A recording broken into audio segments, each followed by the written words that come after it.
with you. और एक और बार मैं परमेश्वर को धन्यवाद देता हूं कि ऐसा एक अवसर मेरे जीवन में परमेश्वर का वचन को सिखाने के लिए मेरे जीवन में मिला है.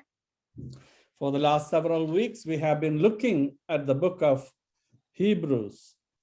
और पिछले कुछ हफ्तों से हम इब्रानियों का पत्री को देखते हुए आ रहे हैं. And we have been looking at the uniqueness of the ministry of our Lord Jesus Christ. और अभी तक हम प्रभु यीशु मसीह की जो अलौकिकता और एक भिन्नता को हम लोग देखते हुए आ रहे हैं.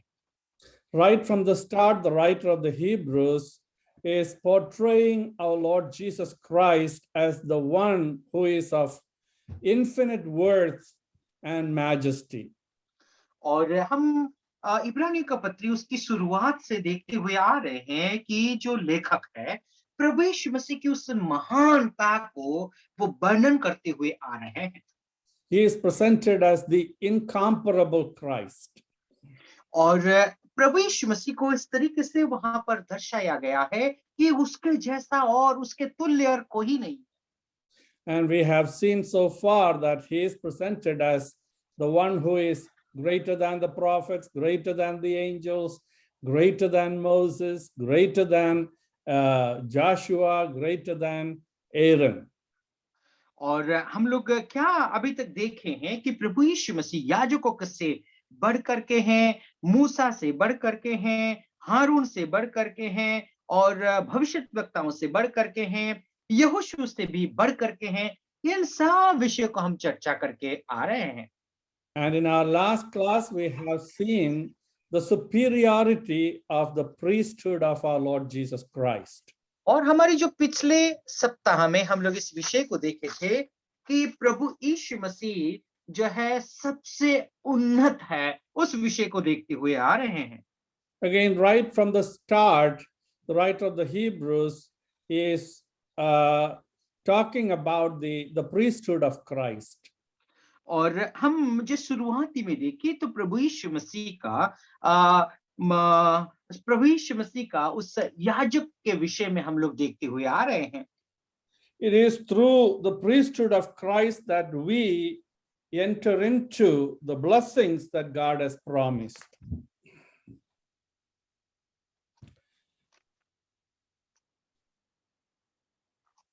Uncle, some network issue was there. Oh, sorry. Yeah, it is through the priesthood of Christ that we receive the blessings of salvation. और ये प्रभु यीशु मसीह के जरिए ही हम जो उद्धार की आशीष को प्राप्त करते हैं. And we have seen that the priesthood of Christ is an eternal priesthood. और इस विषय को हम लोग देखे हैं, दो याजक का जो याजकत्व है वो अनंतता की याजक है. Unless the priesthood of Aaron or Aaronic priesthood, perfection comes through the ministry of our great high priest, our Lord Jesus Christ. और हारून का जो याजक गण है, वो जो एक याजक की जो समाज की एक पीढ़ी है, उसका यदि सिद्धता को यदि हम लोग देखें तो प्रभु यीशु मसीह की उस याजक की सेवा के जरिए ही हारून का याजक की सिद्धता आ सकती है. As the one who is appointed with an oath of God, we see that this priesthood will never change. There will never be any change in the priesthood of Christ. और क्या हम लोग देख सकते हैं कि ये जो याजक एक प्रतिज्ञा के जरिए नियुक्त किया गया है और ये कभी भी बदलता नहीं, और प्रभु यीशु मसीह की जो याजकत्व है वो कभी भी नहीं बदलेगा. And also we see that he is the mediator of the new covenant. और इस विषय को भी हम लोग देख सकते हैं कि नई वाचा है, उसकी मध्यस्थ करने वाला प्रभु यीशु मसीह वो व्यक्ति है. In chapter 7 verse 22 we read, by so much more Jesus has become a surety of a better covenant. In other words, he guarantees the terms of the covenant. और हम लोग क्या देख सकते हैं, 7वां अध्याय का 22वें पद में हम लोग देखेंगे, सो यीशु एक उत्तम वाचा का जमीन ठहरा। हम लोग देख सकते हैं कि प्रभु यीशु मसीह जो उत्तम वाचा का मध्यस्थ करने वाला और सिद्ध व्यक्ति है। And also because he lives forever, we see that his priesthood is an everlasting priesthood. और प्रभु यीशु मसीह अनंतता तक वो जीवित रहने वाला एक व्यक्ति है, इसीलिए प्रभु यीशु मसीह की जो याजक की जो समाज है, याजकत्व है, वो अनंतता तक रहने वाली है। Let's read beginning with verse 25 of chapter 7, and then we will get into chapter 8. Chapter 8 is the chapter that we are going to consider today primarily. और हम लोग क्या देखेंगे, आइए 25वां आयत से आगे हम लोग पढ़ते जाएंगे और 8वां अध्याय को बाद में हम लोग विस्तारित से अध्ययन करेंगे। इब्रानियों का पत्री 7वां अध्याय 25 पद से पढ़े। जी ब्रदर पढ़िए। इसीलिए जो उसके द्वारा परमेश्वर के पास आते हैं वह उनका पूरा पूरा उद्धार कर सकता है, क्योंकि वह उनके लिए विनती करने में सर्वदा जीवित है। सो ऐसा ही महायाजक हमारे योग्य था, जो पवित्र और निष्कपट और निर्मल और पापियों से अलग और स्वर्ग से भी ऊंचा किया हुआ हो। और उन महायाजकों की नाई उसे आवश्यक नहीं कि प्रतिदिन पहले अपने पापों और फिर लोगों के पापों के लिए बलिदान चढ़ाए, क्योंकि उसने अपने आप को बलिदान चढ़ाकर उसे एक ही बार में निपटा दिया। क्योंकि व्यवस्था तो निर्बल है, निर्बल मनुष्यों को महायाजक नियुक्त करती है, परंतु उस शपथ का वचन जो व्यवस्था के बाद खाई गई उस पुत्र को नियुक्त करता है, जो युगानुयुग है। Okay. Let's also read chapter 8, and then we will, get into this text. Let's read chapter 8 in its entirety. 8 पढ़ना है? Yes, please. अब जो बातें हम कह रहे हैं उनमें से सबसे बड़ी बात यह है कि हमारा जो स्वर्ग पर महामहिम के सिंहासन के दाहिने जा बैठा और पवित्र स्थान और उस सच्चे तंबू का सेवक हुआ, जिसे किसी मनुष्य ने नहीं वरन प्रभु ने खड़ा किया था। क्योंकि हर एक महायाजक भेंट और बलिदान चढ़ाने के लिए ठहराया जाता है, इस कारण अवश्य है कि इसके पास भी कुछ चढ़ाने के लिए हो, और यदि वह पृथ्वी पर होता तो कभी याजक न होता, इसलिए कि व्यवस्था के अनुसार भेंट चढ़ाने वाले तो हैं जो स्वर्ग में की वस्तुओं के प्रतिरूप और प्रतिबिंब की सेवा करते हैं। जैसे जब मूसा तंबू बनाने पर था तो उसे यह चेतावनी मिली कि देख, जो नमूना तुझे पहाड़ पर दिखाया गया था उसके अनुसार सब कुछ कर बनाना। पर उसको उनकी सेवाकाई से बढ़कर मिली, क्योंकि वह और भी उत्तम वाचा का मध्यस्थ ठहरा, जो हारे बांधी। यदि वह पहली वाचा निर्दोष होती तो दूसरी के लिए अवसर न ढूंढा जाता, पर उन पर दोष लगाकर कहता है कि प्रभु कहता है, देखो वे दिन आते हैं कि मैं इस्राएल के घराने के साथ वाचा और यहूदा के घराने के साथ नई वाचा बांधूंगा, और यह उस वाचा के समान न होगी जो मैंने उनके बाप दादाओं के साथ उस समय बांधी थी, जब मैं उनका हाथ पकड़कर उन्हें मिस्र देश से निकाल लाया, क्योंकि वे मेरी वाचा पर स्थिर न रहे और मैंने उनकी सुधि न ली। प्रभु यही कहता है। फिर प्रभु कहता है कि जो वाचा मैं उन दिनों के बाद इस्राएल के घराने के साथ बांधूंगा, वह यह है कि मैं अपनी व्यवस्था उनके मनों में डालूंगा और उसे उनके हृदय पर लिखूंगा, और मैं उनका परमेश्वर ठहरूंगा और वे मेरे लोग ठहरेंगे। और हर एक अपने देश वालों को और अपने भाइयों को यह शिक्षा न देगा कि छोटे से बड़े तक सब मुझे जान लेंगे, क्योंकि मैं उनके अधर्म के विषय में दयावंत होऊंगा और उनके पापों को फिर स्मरण ना करूंगा। नई वाचा स्थापन से उसने प्रथम वाचा को पुरानी ठहराई, और जो वस्तु पुरानी और क्षीण हो जाती है उसका पिट जाना अनिवार्य है। All right, thank you. So, in the verses that we read from chapter 7, 25 on, we see the perfection of the person and the work of our Savior. और 7वां अध्याय 25वां आयत में हम लोग जो विषय को देखे थे कि प्रभु यीशु मसीह का उस शुद्धता को हम लोग देख सकते हैं। As a perfect, holy, righteous being, and as the one who has offered of himself as a sacrifice that was acceptable before God, we see that he is fully qualified to be our Savior, to be our high priest.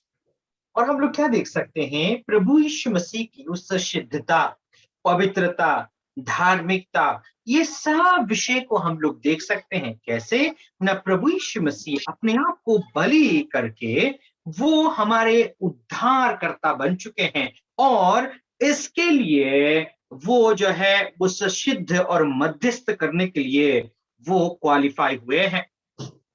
Yes, that qualification, that he is fully qualified to meet our need. He is fully qualified to bring about the forgiveness of our sins. He is fully qualified to bring us to God, is what is being taught in this book primarily.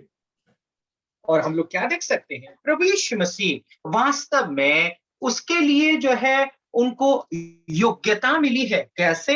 हमारी जरूरतों को पूरा करने के लिए वो योग्य है, और उसके साथ साथ परमेश्वर के सन्मुख हम सभी लोगों को उपस्थित करने के लिए भी वो योग्य ठहरे हैं। And as we come to chapter 8, he is bringing all these thoughts together. जब हम 8वां अध्याय की ओर आते हैं, इन सभी विचारों को 8वां अध्याय में वो परिप्रकाश करते हैं। And verse 1 we read, now this is the main point of the things we are saying, we have such a high priest. और 8वां पद का हम पहला पद में हम लोग देखते हैं कि हमारा जो है ऐसा एक महायाजक है। So far he has been telling us what kind of a high priest is the one that is truly fitting, or the one who is truly qualified to be our high priest, to represent us before God. और अभी तक जो है वो याजक किस तरीके से उनकी जो है योग्यता है, कैसे उनकी वो योग्य है कि हम सभी लोगों को परमेश्वर के सामने उपस्थित करें, वो महायाजक के विषय में वर्णन कर रहे थे। Now, as we come to this verse, we see that after considering all the qualifications of our great high priest, he is concluding, he is stating this glorious truth that we have such a high priest. और इन सब विषय को जो है उनकी योग्यता के विषय में बताने के बाद वो बताते हैं कि कितना महान और महामहिम याजक है, इस विषय को यहाँ पर दर्शाते हैं। Man does not have to go anywhere else, look anywhere else, because we have found the one who is able to save us to the uttermost. और मनुष्य को इधर उधर परमेश्वर के लिए ताकने की आवश्यकता नहीं है। वो जो परमेश्वर है, प्रभु यीशु मसीह, वो उद्धार करता है, वो यहाँ पर उपस्थित है। मनुष्य को जाकर के तलाशने की आवश्यकता नहीं है। And the last part of that verse we read, who is seated at the right hand of the throne of the majesty in the heavens, telling us that he has finished the work, God has accepted his work, and he is exalted to the right hand of God. और हम लोग जो है उस पहला पद का उसकी आखिरी भाग में इस तरीके से देखते हैं, जो स्वर्ग पर महामहिम के सिंहासन के दाहिने जा बैठा है, उसका अर्थ यही है कि वो अपना कार्य को वो पूरा कर चुका है, और परमेश्वर ने उस प्रभु यीशु मसीह का कार्य को ग्रहण कर चुका है, इसीलिए पिता परमेश्वर के दाहिने ओर जाके बैठा है। In verse 2, we read, a minister of the sanctuary and of the true tabernacle which the Lord erected and not man. और हम लोग क्या देख सकते हैं ना, दूसरा पद में और जो है हम लोग देखते हैं कि वहां पर एक सच्चे तंबू के विषय में देखते हैं, और वो सच्चा तंबू मनुष्य के द्वारा खड़ा नहीं किया गया, बल्कि वह परमेश्वर के व प्रभु के द्वारा खड़ा किया गया है। So in this verse, we see where he is ministering. And after completing the work of redemption, now he is ministering for us or representing us in the true tabernacle, in the heavenly tabernacle. और इन सब विषय को जो सच्चे जो है तंबू के विषय में हम लोग यहाँ पर देख सकते हैं, वो जो स्वर्गीय तंबू है, इस पद में हम उस विषय को देख सकते हैं जहां पर हम सभी को जो है उपस्थित करने वाले हैं। The tabernacle that Moses built was a copy of this heavenly tabernacle or the heavenly sanctuary where God dwells in all his glory. और मूसा ने जो तंबू बनाई थी, वो तंबू क्या है ना, जो स्वर्गीय तंबू का एक छाप है, एक कॉपी है, वो विषय को हम लोग देख सकते हैं जो स्वर्ग में वो तंबू स्थापित है। In verse 5 we read, who serve the copy and shadow of the heavenly things, as Moses was divinely instructed when he was about to make the tabernacle, for he said, see that you make all things according to the pattern shown you on the mountain. और 5वां पद में हम इस तरीके से देखते हैं, जो स्वर्ग में की वस्तुओं की प्रतिरूप और प्रतिबिंब की सेवा करते हैं, जैसे जब मूसा तंबू बनाने पर था, तो उससे यही चेतावनी मिली कि देख, जो नमूना तुझे पहाड़ पर दिखाया गया था, उसके अनुसार सब कुछ बनाना। So the tabernacle that was in the wilderness was a copy of the heavenly sanctuary. और जो तंबू मरुभूमि में स्थापित किया गया था, वो तंबू स्वर्ग के जो तंबू का एक प्रतिबिंब है, एक प्रतिरूप है। When God asked Moses to build the tabernacle, he was not given permission to build it any which way he pleased. और जब परमेश्वर ने मूसा को तंबू बनाने के लिए आज्ञा दिया था, वो तंबू मूसा की इच्छा के अनुसार बनाने के लिए नहीं, जैसा चाहे वैसा बनाने दो, ऐसा नहीं था। Moses was capable of building a beautiful structure because he was educated in Egypt, where they were famous in building great structures. और मूसा बहुत सुंदर तंबू बा घर बनाने के लिए बहुत माहिर व्यक्ति था। क्यों? क्योंकि वो मिस्र देश में वो वहां का शिक्षा को उसने प्राप्त किया था, जहां के लोग वहां के लोग ऐसे घर वगैरह बनाने के लिए बहुत ही प्रवीण लोग थे। But God gave him careful instruction saying, Moses, pay attention. What you build should be exactly as I have shown. Every detail must be just as you have seen on the mountain. और आप देखिए, लेकिन मूसा को एक चेतावनी दी जाती है कि बहुत ध्यान देना मूसा, अपना मर्जी से कुछ भी मत बनाना, जैसे कि मैंने पहाड़ पर तुम्हें उपदेश दिया है, और जो तंबू का नमूना तुम्हें मैंने दिखाया है, एक एक वस्तु को तुम्हें ध्यान से उसी तरीके से ही वो तंबू को मरुभूमि में स्थापना करना करके परमेश्वर ने आज्ञा दिया था। Why was God so particular about this tent, this building that was to be built in the wilderness? और परमेश्वर जो मरुभूमि में तंबू बनाई जा रही थी, उस विषय को क्यों इतना ध्यान दे करके और जोर दे करके मूसा से निर्देश दे रहे थे? And we will see the reason. That is that every detail, every part, everything to do with this tabernacle had to do with the Lord Jesus Christ. This sanctuary, this tent, this tabernacle was portraying to everyone the person and the work of our Lord Jesus Christ.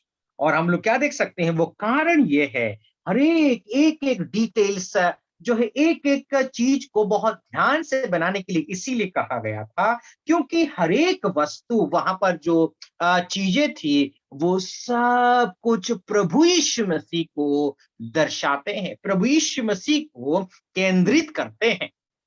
God wanted man to see precisely the perfect picture of the Lord Jesus Christ and his redemptive work. परमेश्वर चाहता था कि परमेश्वर इस विषय को चाहता था कि लोग जो है विस्तार रीति से प्रभु यीशु मसीह को अच्छे से समझे, इसीलिए एक विषय को ध्यान पूर्वक बनाने के लिए मूसा से निर्देश दिया गया था। God would not permit a distorted picture of the Lord Jesus Christ to be shown. परमेश्वर ये नहीं चाहता कि एक विकृति वाला चित्र प्रभु यीशु मसीह का बनाया जाए। And there is a great lesson for us to learn. When we talk about the Lord Jesus Christ, when we declare him, be careful that we do it just as the word of God declares to us. और वहां पर बहुत ध्यान देने की विषय है, बहुत महत्वपूर्ण विषय है। जब हम प्रभु यीशु मसीह के विषय में बातें करते हैं, तो हम कुछ भी बोल दें ऐसा नहीं, परमेश्वर का वचन जो बातें कही गई है, ऐसे ही बातों का हम भी यीशु मसीह के विषय में वर्णन करें। Only when we declare him as he is presented in the word of God, that God is pleased with such a declaration. और जैसे कि परमेश्वर का वचन में वर्णन किया गया है यीशु मसीह के विषय में, वैसे ही हम भी प्रभु यीशु मसीह के विषय में वर्णन करें। परमेश्वर यही आपसे और मुझसे चाहता है।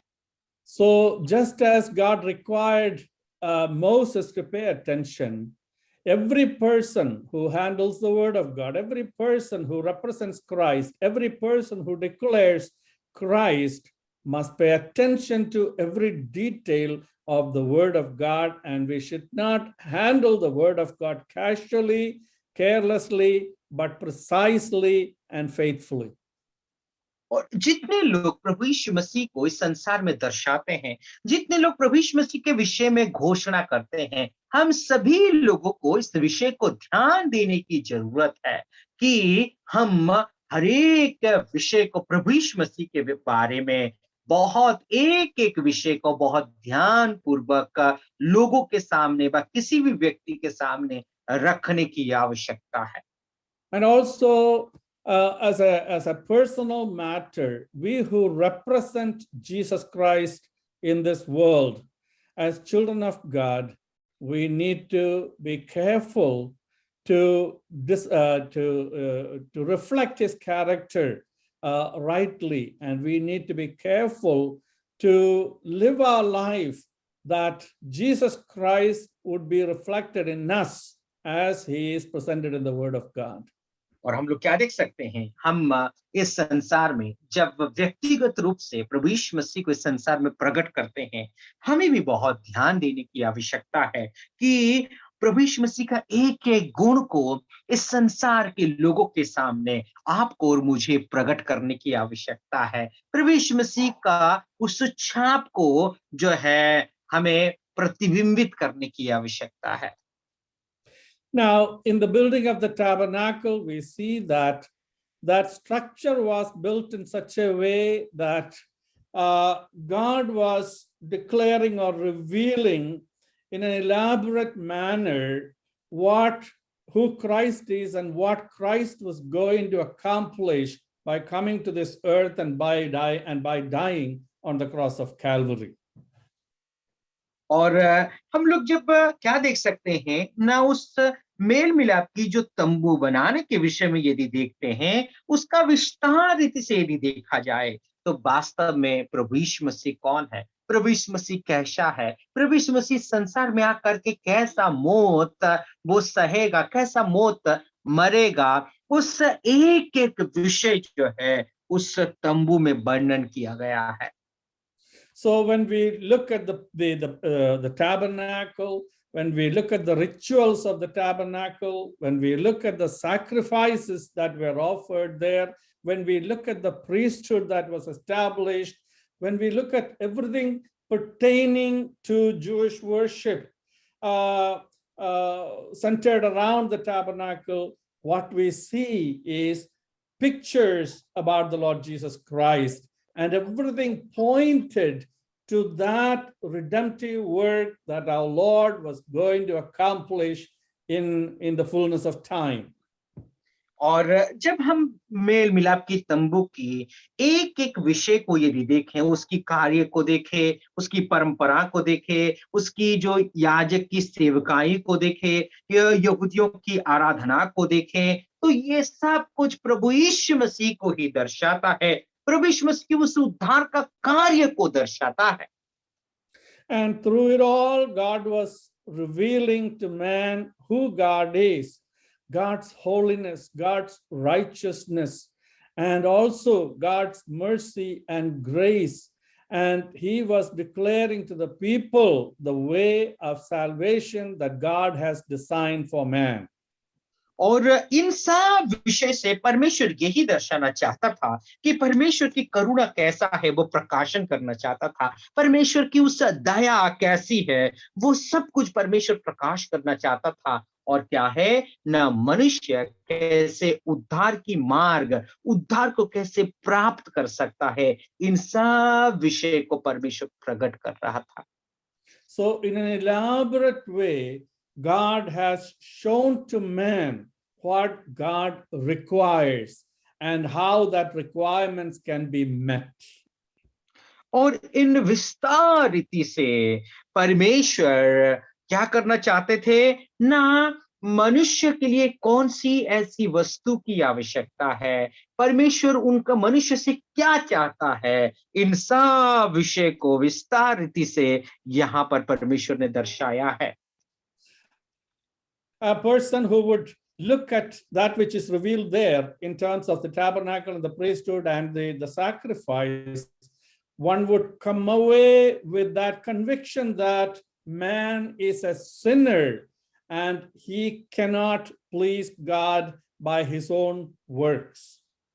और जब हम उस तंबू को देखते हैं और जो है याजक की जो याजकों की जो सेवकाई को देखते हैं, वहां की जो बलि को हम लोग देखते हैं, इन सब विषय को देखने के बाद मनुष्य अपने आप में उद्धार को, मुक्ति को प्राप्त नहीं कर सकता है। So the law was given that man must recognize that he is a sinner before God. और इसीलिए व्यवस्था इसीलिए दिया गया था ताकि मनुष्य इस विषय को पहचाने कि परमेश्वर के सामने मनुष्य पापी है। And all the details of the old covenant convinced man that we cannot by our works please God.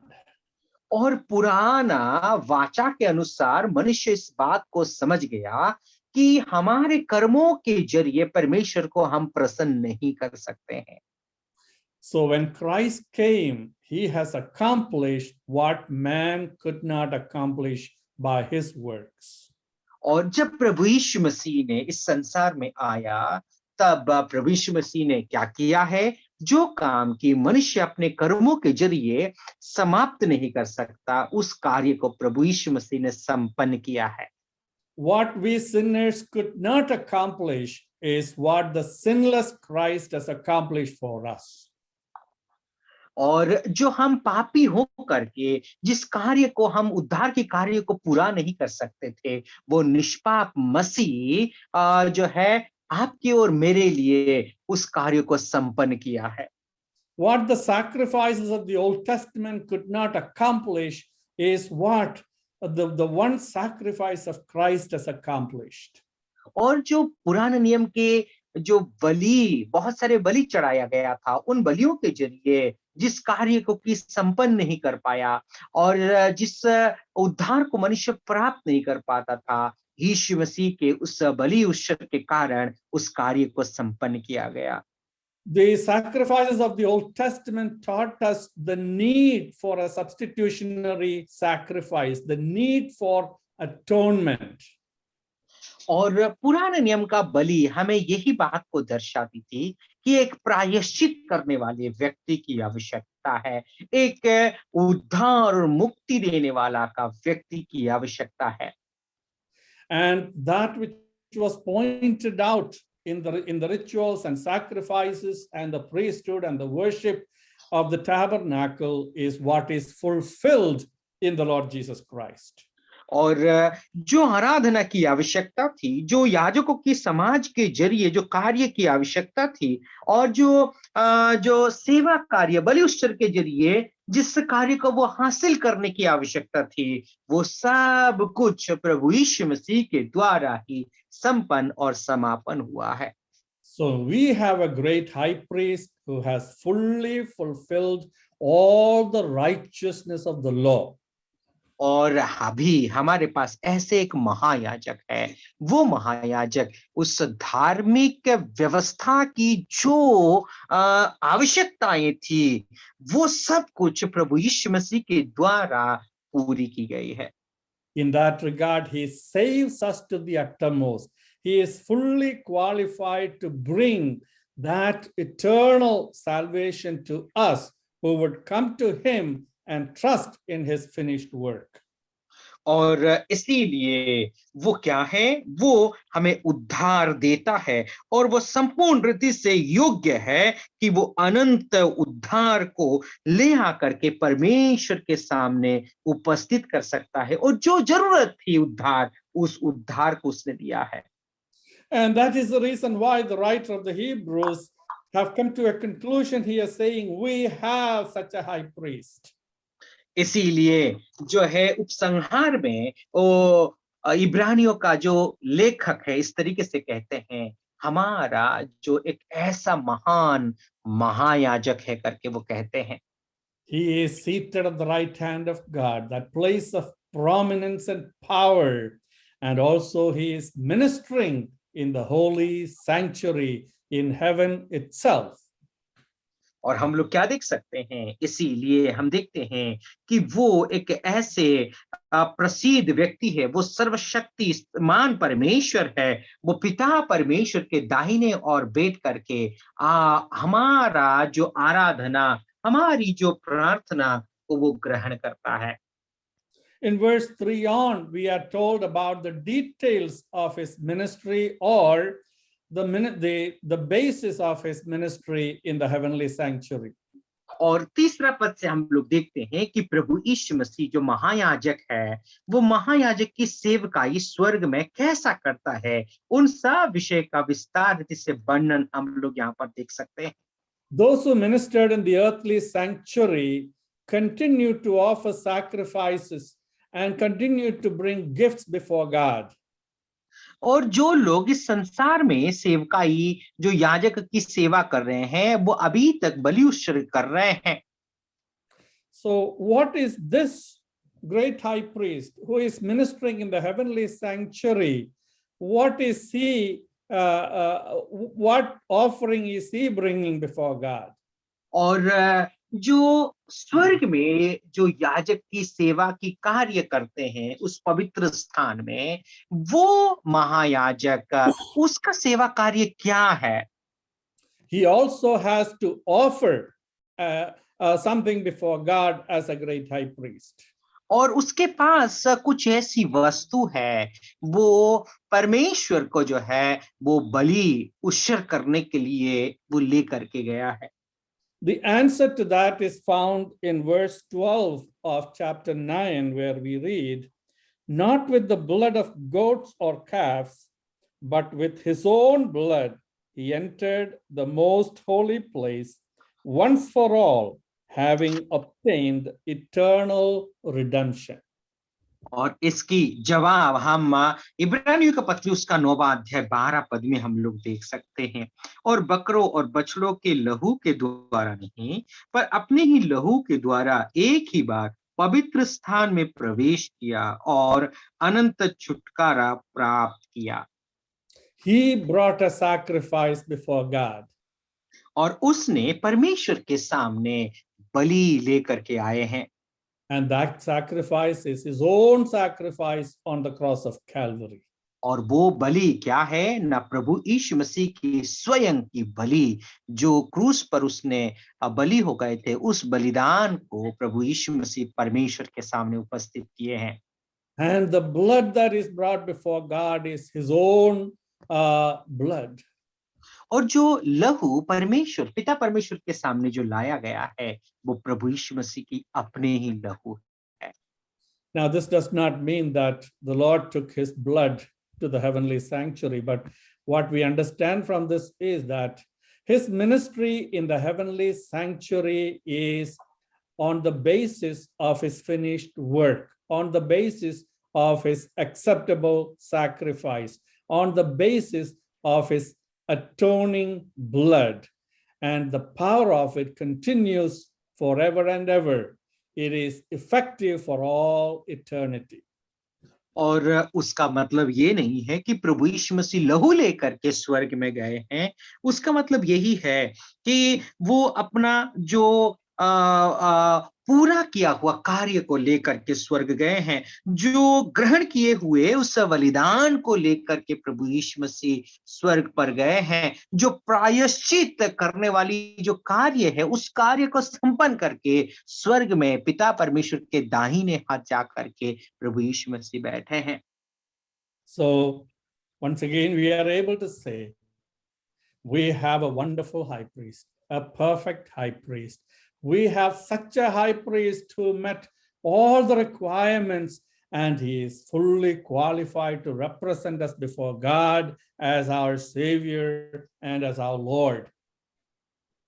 और इसीलिए एक और बार हम इस विषय को कह सकते हैं कि हमारे पास एक महान महायाजक है, जो महायाजक की योग्य महायाजक है, और वो हम सभी लोगों का मध्यस्थ कर सकता है, हम सभी लोगों का प्रतिनिधित्व कर सकता है। Knowing his qualification and knowing his finished work, knowing his promises, we should be in the habit of running to him day in and day out, that we may receive the fulfillment of the promises we have in the Lord Jesus Christ. और उसकी योग्यता को जान करके, उसकी उस सेवा कार्य को जान करके, उसकी वाचाओं को, प्रतिज्ञाओं को समझ करके हमें क्या करना है? प्रतिदिन, हर बार, कभी भी परमेश्वर के सामने दौड़ करके जाने की आवश्यकता है। हम उसके पास जा करके जो है, हम उसके पास जा करके उसकी प्रशंसा करने की आवश्यकता है। And this is the one area where so many believers fail.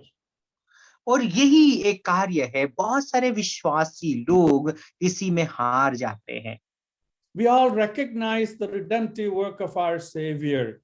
We हम have सब come to him by faith for our salvation, and we have the assurance that we are saved. Okay. और इस विषय को हम जो है पहचान गए हैं कि प्रभु यीशु मसीह ही हमारा उद्धार करता है, प्रभु यीशु मसीह के द्वारा ही हमें मुक्ति और उद्धार मिली है। But we fail to recognize the seriousness of the work of sanctification that he is involved in through his mediatorship or his intercession at the right hand of God. लेकिन इस विषय में हम हार जाते हैं, इसमें हम लोग चूक जाते हैं। कैसे? ना प्रभु यीशु मसीह अभी वर्तमान में हम सभी लोगों को शुद्ध करते हैं, हमें सभी लोगों का शुद्धिकरण करते हुए जाते हैं। इस कार्य का प्रभु यीशु मसीह वर्तमान में भी करते हैं। इसके लिए प्रभु यीशु मसीह के पास जाना आप सब व हम सब भूल जाते हैं। The reason why he is ministering in the heavenly sanctuary on our behalf is that we might be perfected, we might be sanctified, that we might become like him, bearing his image and reflecting his character. कारण ये है कि प्रभु यीशु मसीह वर्तमान में भी जो है सेवा करते हैं, वर्तमान में भी मध्यस्थता का काम इसीलिए करते हैं ताकि हम सब के सब परमेश्वर के सामने सिद्ध बन जाए, परमेश्वर के सामने एक पवित्र व्यक्ति बन करके उपस्थित हो जाए, शुद्ध हो जाए। इसीलिए प्रभु यीशु मसीह वर्तमान में भी उस सेवा कार्य को करते हैं। Yes, we have taken advantage of the substitutionary sacrifice of Christ and have come to him and received the forgiveness of sins. But are we taking advantage of the present ministry that he is involved in on our behalf at the right hand of God? हाँ, हम इस विषय को मान लेते हैं, इस बात का लाभ हम लोग लिया है कि प्रभु यीशु मसीह जो हम सभी लोगों के बदले जो बलिदान हो गए और जो है पाप का दंड सह करके उद्धार और मुक्ति को मुफ्त में दिया है, इसका लाभ, इसका फायदा तो लेना जाना, लेकिन क्या इसका फायदा भी अभी वर्तमान में भी हम लेना जानते हैं कि प्रभु यीशु मसीह वर्तमान में शुद्धिकरण का कार्य को अभी भी करते हैं? क्या इसका फायदा हम लेना जानते हैं? Do not be satisfied saying that I am saved and if I die today I will be in heaven, but recognize what the Lord is doing for us today. What is the design or the purpose of that heavenly ministry that he is involved in today? And we need to run to him. We need to find out for ourselves in the word of God, what is it that he is accomplishing today on our behalf?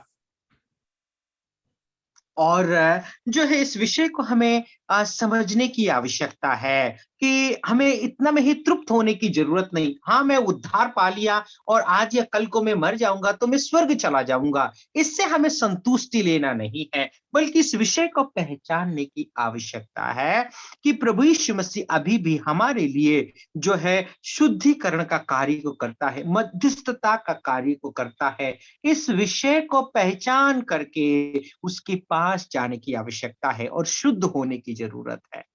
And that is what we have seen in chapter 4, verse 16, where we read, "Let us therefore come boldly to the throne of grace, that we may obtain mercy and find grace to help in time of need." Uncle, I'm sorry, which reference you told? Which 16? 4:16, yeah. और चौथा अध्याय उसकी 16 पद में इसीलिए हम लोग देखते हैं, इसीलिए आओ हम अनुग्रह के सिंहासन के निकट हिया बांध करके चले कि हम पर दया हो और वो अनुग्रह पाए जो आवश्यकता के समय हमारी सहायता करे। He recognizes our need for his ministry. और अपनी सेवा में हमारी जरूरत को परमेश्वर व प्रभु यीशु मसीह पहचानता है। What the Lord is saying to us today is this, that I know your need. I know that without me you can do nothing. I know that you cannot be fruitful unless you abide in me. And now I am ready. I am representing you at the right hand of God.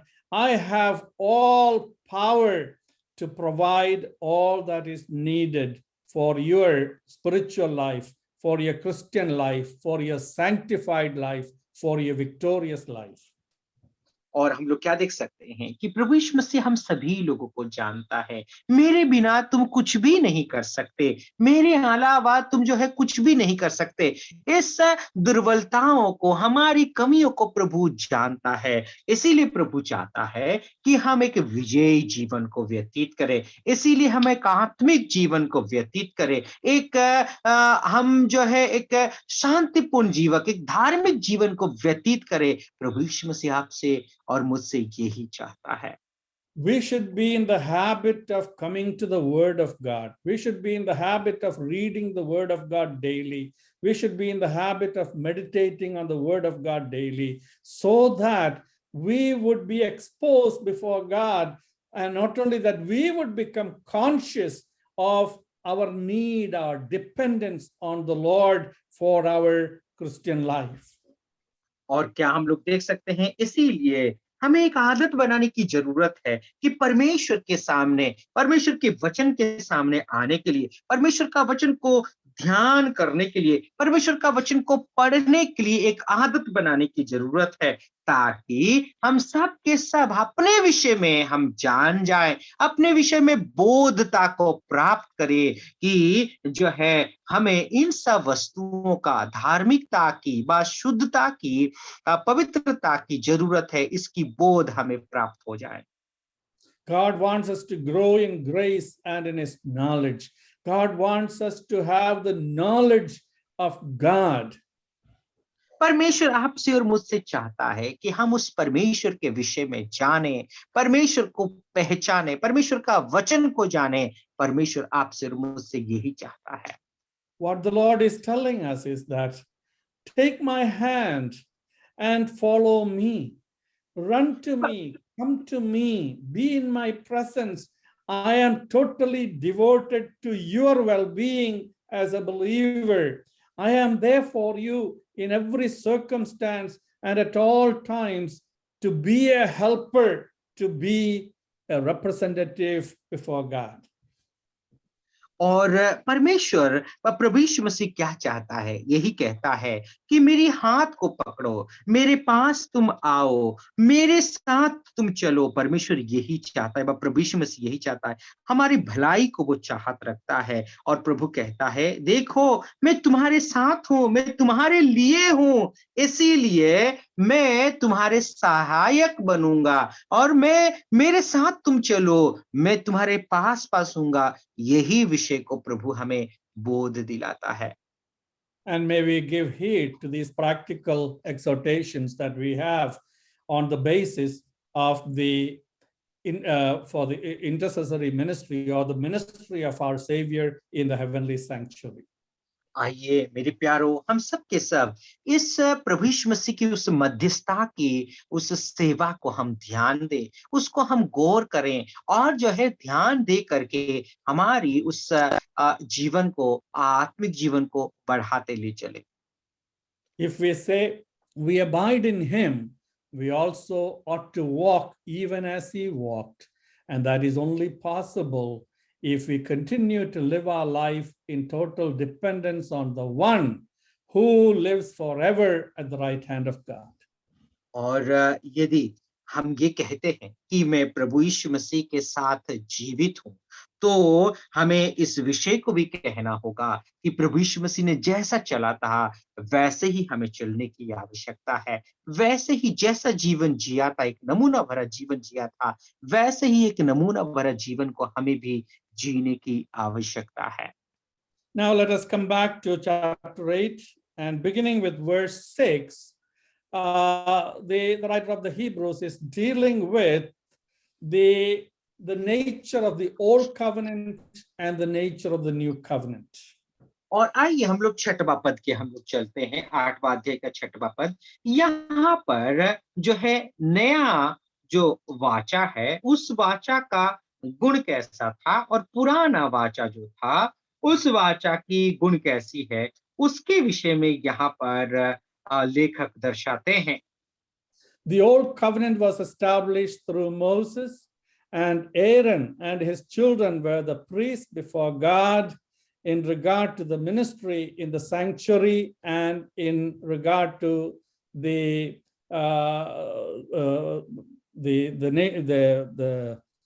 ministry of the old covenant.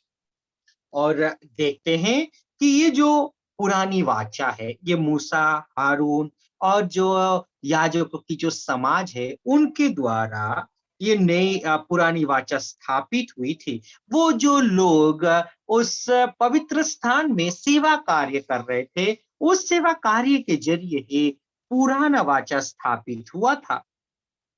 Now through the old covenant, as I have already mentioned, all the things that were established under the old covenant was for the purpose of bringing to our consciousness the need for a substitutionary sacrifice, and also to tell us what God is preparing for us in and through his Son, our Lord Jesus Christ.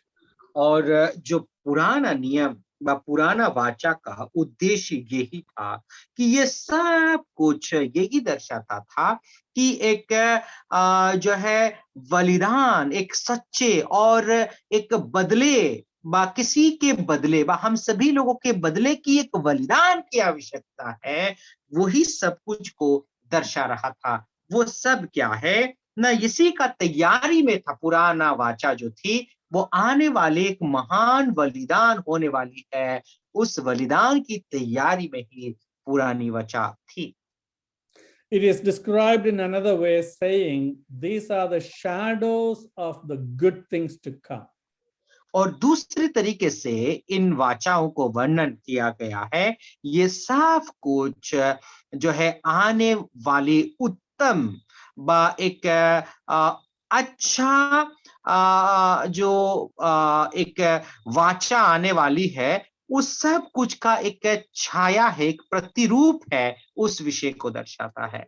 So we see in the Old Testament the types and the shadows of the good things, and they all pointed to the Lord Jesus Christ. They all pointed to that provision that God has made for our salvation in the Lamb of God, in the sacrifice of Christ, and in the finished work of our Savior. और पुराना नियम में हम लोग देखते हैं बहुत सारे प्रतिरूप को देखते हैं, बहुत सारे ऐसे जो है परिछाया छाया चित्र को हम लोग देखते हैं। वो सब कुछ प्रभु यीशु मसीह को ही दर्शाते हैं। वो प्रभु यीशु मसीह जो है एक क्या किया था ना, परमेश्वर ने जो एक मेमना को तैयार किया था, वो बलि हो जाएंगे, सभी लोगों के लिए बलि उत्सर्ग हो जाएंगे। वो सब कुछ को ही पुराना नियम में दर्शाया गया है, वो सब कुछ को दर्शाते हैं। And even the sacrifices that were offered in itself did not have the power to forgive sins, but it was something that pointed toward that sacrifice of Christ that was effective to bring about forgiveness of sins. और जो बलि पुराना नियम में चढ़ाया गया था, उस बलिदान में कोई शक्ति, कोई सामर्थ नहीं थी कि उन सभी लोगों का पापों को क्षमा की जाए। वो सब कुछ जो आने वाली एक सिद्ध बलिदान की ओर दर्शा रही थी, वो प्रभु यीशु मसीह का उस बलिदान की ओर दर्शा रहा था, जिस बलिदान के द्वारा ही मनुष्य जाति का पाप की क्षमा हो सकती है, माफ हो सकती है। God promised the worshippers of the Old Testament that if they would bring a sacrifice according to the ordinance of God, it would be accepted on their behalf and that God would forgive their sins. और परमेश्वर ने Israel लोगों से वाचा बांधी थी, प्रतिज्ञा किया था कि यदि परमेश्वर ने जिस तरीके से उन लोगों को व्यवस्था दी है, उस व्यवस्था व उस नियम के अनुसार वे लोग यदि उस बलिदान को लेकर के आएंगे, तो परमेश्वर उनकी पापों को क्षमा करेंगे। But that forgiveness was granted not because of the effectiveness of that offering or the value of that offering, but God forgave their sins, so to speak, on credit. और हम लोग क्या देख सकते हैं ना, परमेश्वर ने पुराना नियम में उनकी पापों को क्षमा किया था, उसके लिए नहीं कि वो लोग उत्तम से उत्तम बलिदान को ला करके चढ़ा रहे थे, बल्कि वो माफ वो परमेश्वर ने इसीलिए उनको उनकी पापों की क्षमा की थी कि वो एक उद्धार के रूप में प्रभु यीशु मसीह ने पहले से ही उनका पापों को क्षमा किए थे। When they brought the sacrifices before God, what God was seeing was his own son on that cross dying in our place as our substitute and for our redemption. पर परमेश्वर क्या देख रहे थे ना, अपना पुत्र उस क्रूस पर हम सभी लोगों के पापों के लिए वो मरने वाले थे, उस मृत्यु को देख करके हम जो है पुराने नियम में प्रभु यीशु मसीह उनकी पाप को क्षमा कर रहे थे। So just as we buy things with a credit card, just a plastic piece, we give and buy so many things, but we know that the shopkeeper would give us all the things that we ask with that plastic card, because they know that that plastic card represents the guarantee of a payment. और हम सब के सब credit card को इस्तेमाल करते हैं। वो हम जो कुछ भी चाहें, वो दुकानदार सब कुछ जो है वो दे देता है वो क्रेडिट कार्ड के नाम से। वो ये इस बात को वो जानता है कि वो कार्ड के ज़रिए जो है आने वाला समय में उसको वो कीमत मिल जाएगी, वो पैसा उसको मिल जाएगा। वो ही सोच करके आपको सब सामान मिल जाता है और दुकानदार भी दे देता है। God was able to forgive the sins of the saints of the Old Testament on the basis of the promise that the Son himself has made, saying, I come to do thy will, O God. और परमेश्वर उनकी पापों को इसीलिए क्षमा किया था, इसीलिए कि वो जानता था कि उसको जो है मिलने वाली है। और प्रभु यीशु मसीह ने क्या किया, ना आ करके कहते हैं, हे पिता, मैं तेरा इच्छा को पूरा करने के लिए आया हूं। In verse 15 of chapter 9, we read like this, and for this reason, he is the mediator of the new covenant by means of death, for the redemption of the transgressions under the first covenant, that those who are called may receive the promise of the eternal inheritance. और 9 इब्रानियों उसका 9वां अध्याय 15 पद में हम इस तरीके से पढ़ते हैं, और इसी कारण वो नई वाचा का मध्यस्थ है, ताकि उस मृत्यु के द्वारा जो पहली वाचा के समय अपराधों से छुटकारा पाने के लिए हुई है, बुलाए हुए लोग प्रतिज्ञा के अनुसार अनंत मिरास को प्राप्त करें।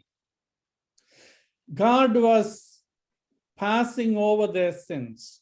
Their sins were covered, but the forgiveness of their sin was on the basis of the sacrifice of Christ. That's why we are told, for the redemption of the transgressions under the first covenant. और हम लोग क्या देख सकते हैं, परमेश्वर उनकी पापों को ढांप रहा था, परमेश्वर उनकी पापों को दबा रहा था, छुपा रहा था। तो हम लोग क्या देख सकते हैं, लेकिन उनकी पाप की जो क्षमा है वो प्रभु यीशु मसीह का मृत्यु के वजह से ही हुआ है, इसीलिए यहाँ पर इस तरीके से लिखी गई है। और इसी कारण वो नई वाचा का मध्यस्थ है, ताकि उस मृत्यु के द्वारा जो पहली वाचा के समय के अपराध से छुटकारा पाने के लिए हुई है। Now, our Lord is described as the mediator of a better covenant, verse 6. और 6वां पद में हम लोग देखते हैं कि प्रभु यीशु मसीह जो है, जो उत्तम वाचा का मध्यस्थ करने वाला व्यक्ति है। It is through the new covenant promises or blessings, or the work of the new covenant, that all the promises of God in the past, all the blessings that were promised in the other covenants are fulfilled. और जो नई वाचा को हम लोग देखते हैं, इस नई वाचा की वजह से ही जो पुरानी वाचा में जो जो प्रतिज्ञाएं की गई थी, जो जो वाचाएं बांधी गई थी, वो सब कुछ नई वाचा के जरिए ही पूरी होती है। So our Lord is called the mediator of a better covenant, or the mediator of the new covenant. और हम लोग क्या देख सकते हैं कि प्रभु यीशु मसीह के विषय में यदि देखें तो उत्तम वाचा का जो है एक मध्यस्थ ठहरा है। Moses was the mediator of the old covenant. और मूसा के विषय में देखें तो पुराना वाचा का मध्यस्थकारी है। And it spoke of the mediatorship of, or it pointed to to Jesus Christ, who is the mediator of the new covenant. और वो जो पुराना नियम का मध्यस्थ जो मूसा था, वो सब कुछ आने वाला समय की नई वाचा का मध्यस्थता की ओर दर्शाता है। वो प्रभु यीशु मसीह नई वाचा का मध्यस्थ करने वाला है, इसको वो दर्शाता है। Verse 7 we read, for if that first covenant had been faultless, then no place would have been sought for a second, because finding fault with them, he says, behold, the days are coming. Okay. 7वां पद में हम इस तरीके से पढ़ते हैं, क्योंकि यदि वो पहली वाचा निर्दोष होती तो दूसरी के लिए अवसर ना ढूंढा जाता, पर वो उन पर दोष लगाकर कहता है कि प्रभु कहता है, देखो वे दिन आते हैं कि तुम इज़राइल के घराने के साथ और यहूदा के घराने के साथ नई वाचा बांधूंगा। Okay. Not that God's covenant was faulty, but that the people were faulty. और हम लोग क्या देख सकते हैं, जो पुरानी वाचा थी उसमें कोई दोष थी या गलत थी, ऐसा नहीं, लेकिन पुराने वाचा के जो लोग थे वो लोग गलत थे, वो लोग दोषी थे।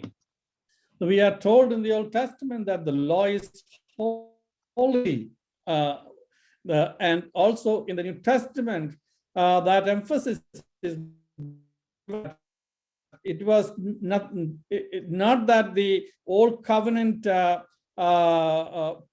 was of any fault, but that the people to whom the old covenant was given could not fulfill the terms of the covenant. और हम लोग क्या देख सकते हैं, जो पुराना नियम में जो वाचा दी गई थी, पुराना नियम में जो वाचा बांधी गई थी, उस वाचा में कोई कमी है बा गलत है, ऐसा नहीं था। लेकिन परमेश्वर ने जो पुराने नियम के लोगों के साथ जो वाचा बांधी थी, वो वाचा के अनुसार वो लोगों ने कार्य नहीं कर पाए, उसमें सिद्ध नहीं ठहर पाए। इसीलिए पुराने नियम के जो लोग थे वो गलत थे, लेकिन परमेश्वर ने जो वाचा बांधी थी वो सिद्ध था। When God gave the law and all the instructions of the old covenant, the people said, we will do, we will obey. जब परमेश्वर ने पुराने नियम की जो व्यवस्था दिया था, परमेश्वर ने वाचा बांधा था, तो लोगों ने कहा, हाँ हम आज्ञा पालन करेंगे, हाँ इस नियम इस व्यवस्था को हम मानेंगे। But even before the law could come to them, we see that they have violated God's law. They have transgressed and they sinned against the Lord. हम लोग क्या देख सकते हैं, जो व्यवस्था आने से पहले व आने का पश्चात में भी हम लोग देखते हैं कि वो लोगों ने उस व्यवस्था का उल्लंघन किया है, परमेश्वर की आज्ञा का पालन नहीं किया है। When Moses came down from the mountain with the tablets of the law, we see that people were already involved in idolatry and adultery. हम लोग क्या देख सकते हैं, जब मूसा उस पहाड़ उस पर्वत से उतर करके आता है, तब वो देखता है कि लोग क्या थे ना, सब के सब जो है मूर्ति पूजा में लिप्त थे, सब के सब व्यभिचार में जो है उस पाप में वो लोग फंसे हुए थे।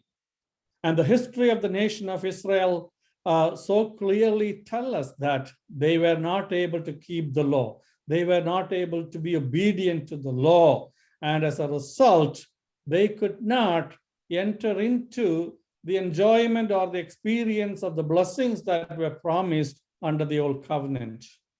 हम लोग क्या देख सकते हैं कि हम लोग देखते हैं कि जो है वे लोग उस व्यवस्था का उल्लंघन किया, उस व्यवस्था का उस कानून को उस नियम को वो लोग पालन नहीं कर पाए।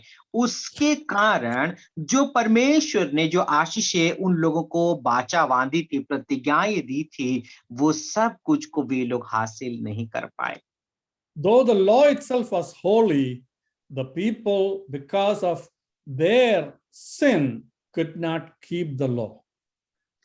जो व्यवस्था परमेश्वर ने दिया था भले वो पवित्र था, लेकिन जिनको दिया गया था वो लोग पापी थे और उस व्यवस्था के जो कानून के अनुसार, उस व्यवस्था की जरूरत के अनुसार भी लोग चल नहीं पाए।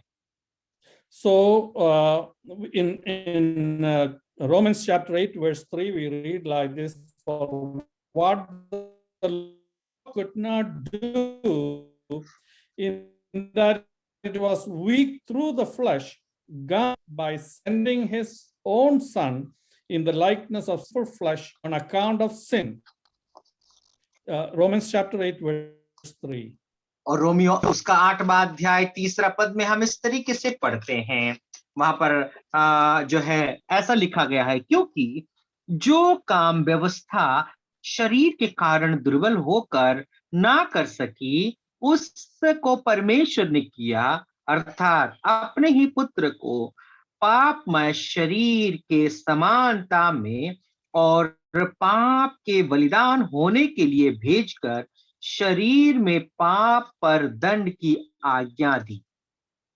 So the new covenant described to us how God has accomplished by sending his son what man could not accomplish on their own. और मनुष्य अपने आप में जो कार्य को संपन्न नहीं कर पाए, उस नई पुराना नियम का वाचा को संपन्न नहीं कर पाए, प्रभु यीशु मसीह परमेश्वर प्रभु यीशु मसीह को भेज करके नई वाचा में उस कार्य को संपन्न किया है। What man could not do, Christ has accomplished. जो मनुष्य अपने जरिए कर नहीं पाया, मसीह ने उस कार्य को संपन्न किया है। In the coming days, the next week, we will consider the terms of the new covenant and how it is significant for us to understand that we may enjoy the blessings of the new covenant under our Lord. यदि प्रभु की इच्छा होगी, आने वाला 2 सप्ताहों में हम नई वाचा की उस महत्वता को, उसके आशीषों को पालन करने से, उस नई वाचा के आशीषों को हम कैसे प्राप्त कर सकते हैं, उन सब विषय को विस्तारित से अध्ययन करेंगे। So let us come prepared, continue to read the book of Hebrews, and let us study it together. Wonderful truths are revealed in this book, and we should pay attention, and we must be diligent in our study of this book. So आइए हम आने वाला समय में तैयारी के साथ इब्रानियों का पत्री को अध्ययन करने के लिए आए, और यहाँ पर जो सच्चाई है, जो सत्यता है, उन सब विषय को गहराई से और गौर से पढ़ें। May the Lord grant us the grace to continue to be faithful before him. और परमेश्वर हम सबको अनुग्रह करे कि हम सबके सब परमेश्वर के सामने विश्वस्त रहें। Thank you. Thank you so much, Uncle, for revealing the wonderful truth to us. Really, it was one way, it was really heart-touching message to all of us. If we have carefully listened, then definitely it is a heart-touching message, because how Christ could accomplish in the Old Testament, if we were in still that in Old Testament condition, then what would be our situation? That is what a great truth. We would never be perfected. We would how much of offerings that we could not we would have brought before God, lamb and doves and so many other things we might have brought before God, and the salvation or the result would be zero, because how much we are trying also we cannot get that salvation, you see. But because of Christ, that great salvation was accomplished through that new covenant, all the blessings that we have got. Thank you so much, Uncle, for reminding to us about Lord Jesus Christ, about the old covenant and also about the new covenant. Through Jesus Christ, this great thing was accomplished, and also the punishment which was there, he himself bore, and from that punishment we escaped. Thank you so much, dear Uncle. प्यारे भाई और बहनों, आज जो बहुत महत्वपूर्ण वचन को आज हम लोगों ने देखा वो ये था कि हम कितना भी कोशिश करते तो हमें उद्धार और मुक्ति को प्राप्त नहीं कर पाते। कितना बलि चढ़ाना पड़ता हम लोगों को, कितना भेड़ बकरी या फिर कितने सारे बलियों को लेकर के आना पड़ता, फिर भी उसका परिणाम जो है जीरो होता। लेकिन प्रभु यीशु मसीह के जरिए हमें कितने सारे आशीषें मिली है, वो दंड की आज्ञा से हम जो है दूर हुए हैं। ये सब कुछ प्रभु यीशु मसीह की कार्य के द्वारा हुआ है। तो आइए हम भी प्रभु यीशु मसीह का धन्यवादी हो, पिता परमेश्वर का धन्यवादी हो, जो नई वाचा में हम सबके सब आशीष को प्राप्त किए हैं। अंकल, तहे दिल से आपका हम धन्यवादी हैं। We just thank you dear uncle for the wonderful message and wonderful teaching. God bless you. And जितने सारे भाई बहन जुड़े सभी को, आप सभी को भी धन्यवाद। प्रभु आप सबको आशीष करें। Thank you so much, James Matthew uncle, for your wonderful teaching. Today, in fact, we learn about the old covenant and new covenant that is accomplished in Jesus Christ, who is our high priest, the superior, the most high priest we have, that is Jesus Christ, and he is the mediator one. Thank you so much, dear uncle, for your wonderful teaching. It is our privilege that we could learn God's word through you in a very dispensation and very clearly about the portion which you have taken. Thank you so much, dear James Matthew uncle, on behalf of BDTI and Gwalior Assembly. We are very much thankful to you. आज जितने भी भाई बहन जुड़े हैं सभी को बहुत बहुत धन्यवाद। आइए आज की सभा को हम प्रार्थना के साथ समाप्त करेंगे। मैं प्रार्थना के लिए आमंत्रित करना चाहता हूं, हमारे बीच में जॉर्ज मसीह अंकल है, हमको प्रार्थना में अगुवाई करेंगे।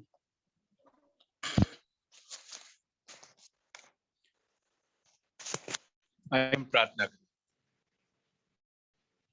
हमारे महान दयालु अनुग्रहकारी परमेश्वर स्वर्गीय पिता, प्रभु हम आपका लाखों धन्यवाद और तारीफ करते हैं, आपकी बड़ाई करते हैं समय के लिए, सुंदर समय के लिए जो संध्या के समय में प्रभु आपके दास के द्वारा जो प्रभु हम वचन को सुन रहे थे। प्रभु हम आपका धन्यवाद करते हैं, आपकी बड़ाई करते हैं। प्रभु जी पुरानी वाचा और नई वाचा के विषय में हम देख रहे थे, प्रभु सुन रहे थे। प्रभु हम आपका धन्यवाद करते हैं।